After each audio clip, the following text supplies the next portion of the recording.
உன் பையன் போயிட்டா உனக்கு எப்படி இருக்கு அப்படின்ற கேள்வி கேட்கும்போது ஈரக்கொலையே அப்படின்னு நடுங்க. இப்போ ஜெயஸ்ரீ என் பேர், கூட்ட நெரிசலில் என் பேரன் போய் இதாகிட்டேன். அப்புறம் எல்லாமே வந்து பார்த்தாங்க, பிடிச்சாங்க. இப்போ வர சொன்னாங்க விஜய், எல்லாம் பார்த்துட்டு தான் வந்தேன், பிடிச்சோம். எல்லாம் ஒரு இதாக நடந்தது. அப்புறம் அதுக்கு மேலே எல்லாம் வந்தாக்கா தான் வீட்டில் இருக்க ரொம்ப கவலை ஜாஸ்தி ஆகுது. ஜாஸ்தி ஆக ஆக என்ன பண்ணுறது ஏது பண்ணுறதுன்னு புரிய மாட்டேங்குது எனக்கு. விமலன்னா இன்னும் அழுதுகிட்டே கிடக்குறேன். என்ன ஏதுமா ஏன்ட்டு அப்படின்னு அழுதுகிட்டே கிடக்குறேன். சரி அழுகாதடா அப்படின்னாலும் ஒத்துக்க மாட்டான். அவனுக்கு வந்து கேள்வி கேட்குறான், என்ன உன் பையன் போயிட்டா உனக்கு எப்படி இருக்கு அப்படின்ற கேள்வி கேட்கும்போது அந்த நம்மளுக்கு ஈரக்கொலையே அப்படின்னு நடுங்க. அந்த வார்த்தை கேட்கும்போது ரொம்ப கஷ்டமாக இருக்குது. சரி நான் என்ன பண்ணட்டும், விதின்றது முடிஞ்சிடுச்சுன்னா நீ ஏமா நீ இரு, கவலை இல்லாமல் நான் கவலையோடு தான் இருப்பேன் அப்படின்ட்டு அழுதுகிட்டே கிடக்குறேன். சரி அவளு தான் நான் அழுது, அவள் சிரித்தா நான் சிரிப்பேன். என்ன பண்ணுறது, கைக்கு நம்ம பையன் இத்த சோடு இப்போ குழந்தை இழந்துட்டானே அப்படின்ட்டு அப்படியே ஆறுதல் பண்ணிக்கிட்டு நானும் ஆறுதல் பண்ணிவிட்டு அவளு தான் நான் தான் அவள் சிரித்தானோ நான் சிரிப்பேன். இந்த மாதிரி தான் போயிட்டு இருந்தது. இன்றைக்கி அவன் ரொம்ப நொந்தி போய் தான் வந்தான். என்ன போக வேண்டாமா அப்படின்னு கூட சொன்னேன். இப்படியெல்லாம் போகாமல் இருக்கக்கூடாதுடா, நம்மளோட இருக்குது, இருந்தாலும் கவர்மெண்ட்டுங்கிறப்போ கண்டிப்பாக போய்தான் ஆகணும்னு. சரிம்மா போகலாம் அப்படின்ட்டு வரத்துக்கே அவனுக்கு விருப்பம் இல்லை. கரெக்டா சரிதான். அவருங்க அங்கே கூட காலையிலலாம் வந்தாங்க.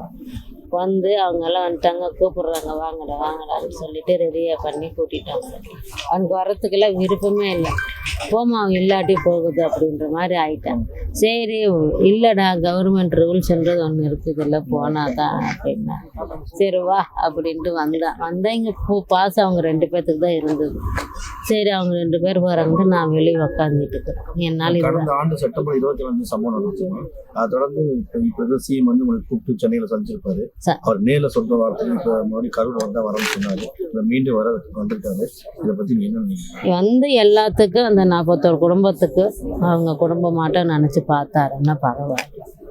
தெரிஞ்சு இன்னும் எல்லாமே நான் ஒரே வார்த்தை சொல்கிறேன், மனசளவு ரொம்ப நாங்கள் பாதிப்பட்டிருக்கிறோம்.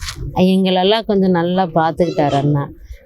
எங்களன்றது இல்லை, மொத்த பொதுப்படி மக்கள் தொகையை நல்லா பார்த்துக்கிட்டாங்கன்னா அடுத்த எலெக்ஷன் கண்டிப்பாக அவர் ஒரு 10 ரூபாய் செலவு பண்ணாமல் அவர் தான் சத்தியமாக ஜெயிப்பார். இது நான் உறுதியாக சொல்கிறேன். உங்க பேரை துருவம் வந்து சுட்டி குழந்தை. இந்த சம்பவத்துல நீங்க ஒரு பேட்டியில வந்து இந்த லிஃப்ட்டை பத்தி சொல்லிருக்கீங்க. நினைவுகள், அவனோட நினைவுகள் வருதுங்க. அந்த சேர்ல உட்காந்துட்டு இருப்பேன். அங்க ஒரு சின்ன பைப்பு கட்டி வச்சிருக்கிறாங்க.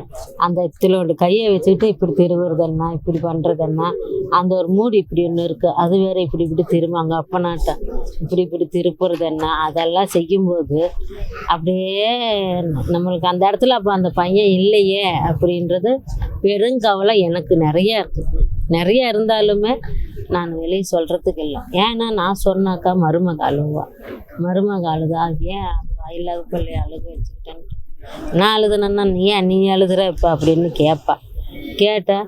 நான் என்ன என் புருஷனை நினச்சிட்டு அழுகுறேன், நீ என்ன அப்படின்ட்டு அப்படி மிரட்டிக்கிட்டு போயிடுவேன்.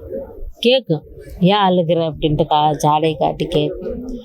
என் புருஷன் நினச்சி அழுகுறேன் அப்படின்னு. பையனை நினச்சேன், செல்லுலெல்லாம் இருக்குது, எடுத்து பார்த்துட்டு இருக்கும்போது வந்துட்டோம்னா என்ன நான் வந்தால் பார்த்தா நீ கட் பண்ணுற அப்படின்னே கேட்கு.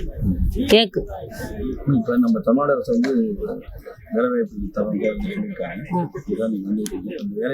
எந்த அளவுக்கு அவனுக்கு நல்லது நடந்தால் சரி. எனக்கு தெரிஞ்சு என் பையனுக்கு அந்த கூட்ட நெரிசல் நடக்கும்போது தமிழக வெற்றி கழக தலைவராக இருந்தார். ஆமாம். இப்போ உங்களை அந்த கூட்ட நெரிசலுக்கு அப்புறம் உங்களை பார்க்கும்போதும் அவர் கட்சியில் இருந்தார். இப்போ ஒரு முதல்வராக இருக்காரு. முதல்வராக வந்து அதே கரூருக்கு வராரு. வந்து அந்த இதில் வந்து நீங்க எப்படி பார்க்குறீங்க? எனக்கு இப்போ மனசு பொறுத்தளவுக்கெல்லாம் ரொம்ப ரொம்ப சந்தோஷம். கரூருக்கு பொறுத்தளவுக்கு கண்டிப்பாக அவர் ஜெயிச்சு ஆகணுன்றதெல்லாம் நானெல்லாம் எல்லாம் இப்போ பசங்கள்லாம் கூட வருவாங்கன்றதெல்லாம் சந்தேகமே இல்லாமல் அப்படின்ட்டாங்க. நான் வந்து உறுதியாக இருந்தேன், இல்லைக்கா நான் அவர் தான் வருவார், பாரு வேணுமானா நீங்கள் பாருங்க அப்படின்ட்டு நான். இதை தாண்டி தமிழ்நாடு அரசுக்கும் தலைவலிக்கு என்ன பண்ணிருக்கேன்?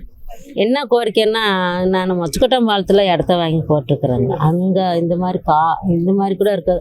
அங்கே இருக்கிற காடாட்டம் தான் இருக்கும். வந்து அந்த பிள்ளைய ஒரு கூரை வீடு போட்டால், ஒரு சீட்டு வீட்டு போட்டால் வைக்க முடியாது. வச்சோம்னா ஒரு பாம்பு புழு வந்தாலும் அதுக்கு தெரியாது. சத்தமே போட்டாலும் தெரியாது. நம்ம முன்னாடி போய் ஜாடை காட்டினா தான் தெரியும். முன்னாடி வாய் அசதி காட்டினா தான் தெரியும். மற்றபடி அப்படி தான் அது. அதுக்கு உண்டான வசதி எல்லாம் பண்ணினா தான் அந்த பிள்ளைய எடுத்துகிட்டு போய் நாங்கள் வைக்க முடியும். இல்லைன்னா வைக்க முடியாது. இயற்கையாகவே உங்கள் மருமனுக்கு காது கேட்காதுன்னு சொல்றீங்க. காது கேட்க சம்பந்தமாக நீங்கள் ஏதாவது தகவல் விஜய்கிட்ட முறையிட்டு இருக்கீங்களா? இல்லை, அவங்க விஜய் பார்க்க போகும்போதே சொன்னாங்க. ஒருத்தர் அந்த டிவி கட்சிக்காரங்க காலேஜ் வச்சுக்கிறாங்க பாரு, அவங்க சொன்னாங்க ஒரு நல்ல ஹாஸ்பிட்டலை பார்த்து இன்னும் என் பேரனை இருக்கிறான், பெரிய புள்ள பையனே இருக்கிறான், அவங்க 2 பேர்த்துக்கு ஏற்பாடு பண்ணலாம் காது கேட்குற மாதிரி அப்படின்னு அப்போ சொன்னாங்க. அது நடந்தால் பரவாயில்லன்ற மாதிரி நானும் நினைக்கிறேன். இன்னைக்கு அந்த கோரிக்கை வைக்க வாய்ப்பு இருக்குங்களா? வைக்கலான்னு தான் நினைக்கிறாங்க. அப்புறம் பார்க்க முடியாதுன்றாங்கல்ல, வைக்கலான்னு தான் நினைக்கிறேன். உள்ளார விட்டால் தானுங்க பார்க்க முடியாது. பேர் ஜெயஸ்ரீ.